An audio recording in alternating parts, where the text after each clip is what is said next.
Bertandang ke Giuseppe Meazza markas Inter Milan pada matchday ketiga babak penyisihan grup Liga Champions 2022-2023, Barcelona tampil cukup pede setelah mereka berhasil mengambil alih puncak klasemen La Liga dari Real Madrid. Dengan percaya diri, Barcelona ingin melanjutkan catatan bagus saat terakhir kali bertemu Inter Milan di Liga Champions 2019-2020.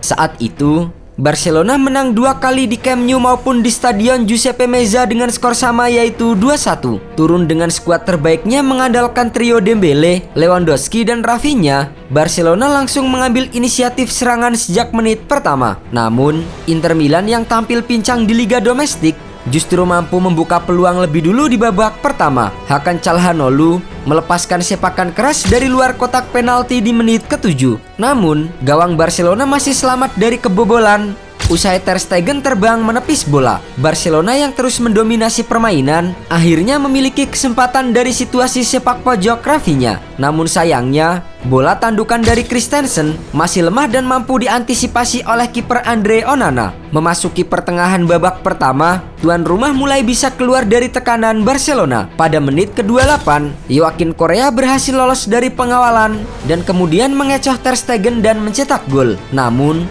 gol itu kemudian dianulir karena Correa lebih dulu terjebak posisi offside. Jelang babak pertama berakhir, duel dua klub besar itu semakin menarik karena kedua tim sama-sama tampil terbuka. Meski demikian, kedua tim masih buruk dalam penyelesaian akhir hingga minim peluang berbahaya. Gol yang ditunggu-tunggu publik tuan rumah akhirnya datang pada menit akhir babak pertama. Sepakan mendatar Calhanoglu dari luar kotak penalti meluncur ke pojok kanan gawang tanpa bisa dihalau oleh Ter Stegen. Inter Milan menutup babak pertama dengan keunggulan 1-0. Di babak kedua, pasukan Xavi Hernandez kembali mendominasi jalannya pertandingan. Namun, serangan dari Robert Lewandowski CS masih belum mampu menembus pertahanan Inter Milan yang tampil disiplin. Barcelona memiliki peluang di menit ke-60, namun tembakan Ousmane Dembele dari dalam kotak penalti masih mampu dibendung oleh Onana. Di menit ke-67, Barcelona akhirnya mampu menyamakan kedudukan lewat aksi dari Pedri usai memanfaatkan bola liar di depan gawang Inter Milan. Namun, gol itu kemudian tidak disahkan wasit usai meninjau VAR. Gol dianulir karena bola tepisan Onana lebih dulu menyentuh tangan dari Ansu Fati. Gagal mencetak gol, Blaugrana terus menekan memburu gol penyama kedudukan.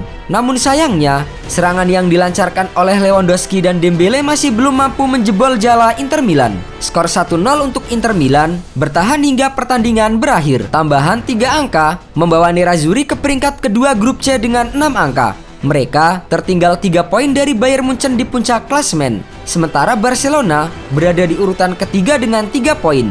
Kini, peluang Barcelona untuk lolos ke babak 16 besar menjadi semakin sempit mengingat saingan mereka di grup C adalah Bayern Munchen dan juga Inter Milan. Sementara itu, Viktoria Plzen bisa saja memberi kejutan dan menjadi batu sandungan Barcelona hingga mereka kembali turun ke Liga Eropa. Seperti yang kita tahu, di musim lalu Barcelona harus turun ke Liga Eropa untuk pertama kalinya dalam sejarah setelah tim asal Katalan itu finish di posisi ketiga grup E dengan 7 poin di bawah Bayern Munchen dan Benfica. Dengan menyisakan 3 pertandingan tersisa, Barcelona tentu wajib berbenah untuk bisa mengamankan tiket 16 besar jika tidak ingin kembali turun ke kasta Liga Eropa untuk kedua kalinya secara beruntun.